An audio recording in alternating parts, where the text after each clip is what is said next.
సంఘాలు అడిగే దాంట్లో తప్పేముంది? మాదిగలకు ఒక టికెట్ కూడా ఇవ్వలేదు, మీరు 2 టికెట్లు ఇవ్వాలి ఉన్న 3 స్థానాలు అని అడుగుతున్నారు. కరెక్టే సార్. అదే సంఘాలు డిమాండ్ చేస్తున్నాయి. మేమేమంటున్నాం?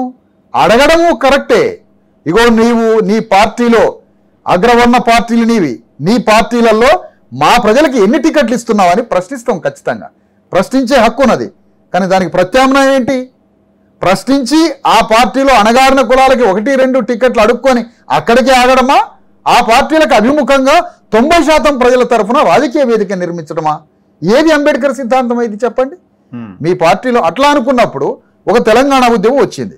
నేను అడుగుతున్నాను సార్, ఓ తెలంగాణ ఉద్యమం వచ్చింది. తెలంగాణ ఉద్యమం వచ్చి ఆంధ్ర వాళ్ళ దగ్గర మీ ఆంధ్ర పార్టీల నాయకత్వంలో మా టికెట్లు ఎంత అని ఒక దశలో అడిగారు. అవును. చివరికి వాళ్లే తెలంగాణనే స్వరాష్ట్రంగా స్వరాజ్యంగా తమ రాజ్యాన్ని నిర్మించుకున్నారు. కాంగ్రెస్ పార్టీ ఏమడిగింది? ఈ దేశంలో కాంగ్రెస్ పార్టీ పుట్టినప్పుడు ఏవో హ్యూమన్ నాయకత్వంలో బ్రిటిష్ వాళ్లే పరిపాలిస్తుంటే ఆ బ్రిటిష్ వాళ్ళ కౌన్సిల్లో, అసెంబ్లీలో, రాజ్యసభలో, పార్లమెంట్లో మా భారతీయులకి ప్రాతినిధ్యం లేదా, రాజకీయ ప్రాతినిధ్యం అని అడిగింది. తర్వాత ఏమైంది? రాజ్యమే భారతీయుల చేతుల్లో రాజ్యం వచ్చింది. అట్లనే మేము కూడా ప్రశ్నిస్తాం. వివిధ పార్టీలలో మా వాళ్ళ ప్రాతినిధ్యం ఎంత నేను కూడా అడుగుతా.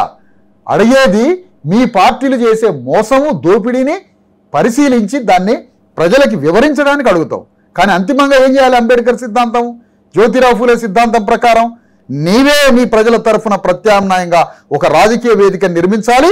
ఆ రాజకీయ వేదిక తరఫున పోరాటం చేయాలి. అక్కడ అడగడంతో ఆగకూడదే.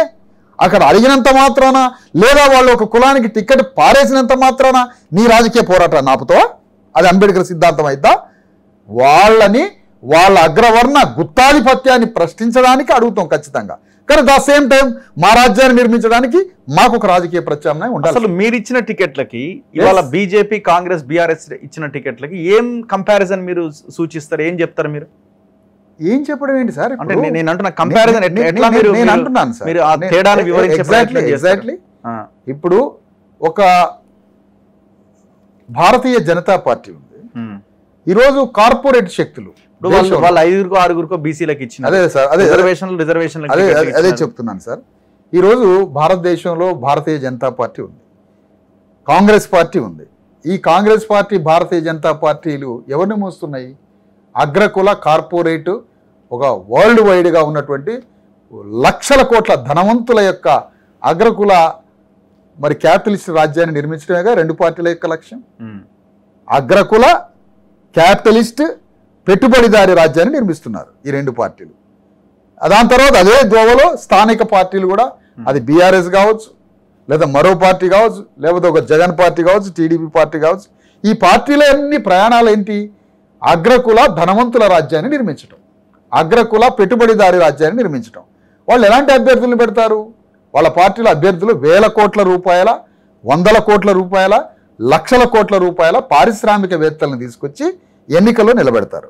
అంటే వేల కోట్ల, లక్షల కోట్ల రూపాయలు సంపాదించిన అగ్రకులాలని ఎన్నికల్లో నిలబెట్టి పార్లమెంటులోకి పంపిస్తే 150 కోట్ల మంది భారతీయుల విధిరాత మార్చడానికి, తలరాత మార్చడానికి, 100 కోట్ల మంది బీసీ, ఎస్సీ, ఎస్టీ పేద ప్రజలైన కన్నీళ్లు తుడవడానికి మన విధిరాతను మార్చేది పార్లమెంటు కదా.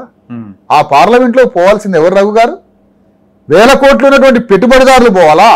2000 సంవత్సరాల నుంచి సమాజం మీద ఆధిపత్యం వహించే అగ్రకులాలు పార్లమెంటు దర్వాజా తలుపు కొట్టి లోపలికి పోవాలా? పేదవాడు పార్లమెంట్లో పోయి పేదల కోసం చట్టాలు చేయాలా? అట్టడుగు వర్గాలైనటువంటి బీసీ, ఎస్సీ, ఎస్టీలు 90% మంది ఉన్న పీడితుడు పార్లమెంట్లోకి పోవాలా? లేదా సమాజాన్ని పీక తింటున్న లక్షల కోట్ల, వేల కోట్ల రూపాయలు, వందల కోట్ల రూపాయలతో ప్రజల్ని దోపిడీ చేసే అగ్రకులాలు పార్లమెంట్లోకి పోవాలా? ఎవరు పోవాలా?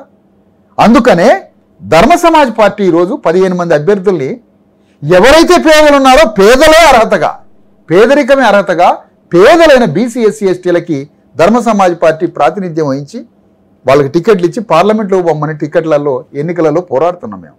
ఈరోజు ఏ అభ్యర్థులు చూడండి, వాళ్ళు మాలాంటి వాళ్ళు తీసుకొస్తున్న బీసీ, ఎస్సీ, ఎస్టీ వాదం ఎదుర్కోలేక, బీసీ, ఎస్సీ, ఎస్టీ అనే సత్యం అనే వాదాన్ని ఎదుర్కోవడానికి, అది ఎదుర్కొనే దమ్ము లేక ఒక డమ్మీ బీసీ ఎస్సీ ఎస్టీలని వెతికి తీసుకొచ్చి ఆడొకళ్ళని పెడతారు. ఇప్పుడు పెట్టిన అదే సార్, మాలాంటి వాదనే లేకపోతే నేను ఒకటే అంటాను రావు గారు, మాలాంటి వాడో లేకపోతే బీసీ ఎస్సీ ఎస్టీ వేదికలో, బీసీ ఎస్సీ ఎస్టీ రాజకీయ వేదికలో కాంశీరామ్ గారి స్వరమో అంబేద్కర్ స్వరమో లేకపోతే వీళ్ళు ఎక్కడైనా బీసీకి టికెట్ ఇస్తారా? ఛాన్సే లేదు. ఎక్కడైనా ఒక ఎస్సీ ఎస్టీకి ఎక్కడైనా జనరల్లో ఇస్తారా?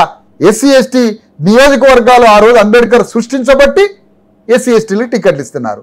ఇలాంటి బీసీ వాదం ఉండబట్టి అక్కడొకరికి బీసీ టికెట్లు ఇస్తున్నారు జనరల్లో.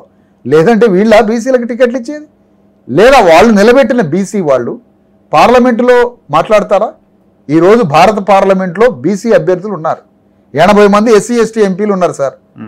ఏనాడైనా ఎస్సీ ఎస్టీల గురించి పార్లమెంటులో ఒక్క ఎస్సీ ఎస్టీ ఎంపీ అయినా, అది రూలింగ్ క్లాస్ కానీ ప్రతిపక్షం కానీ, పార్లమెంటు వేదిక మీద ఎస్సీ ఎస్టీ ఎంపీలు తమ ఎస్సీ ఎస్టీ ప్రజల కోసం పార్లమెంట్లో పోరాడిన సంఘటన చూపిస్తారా?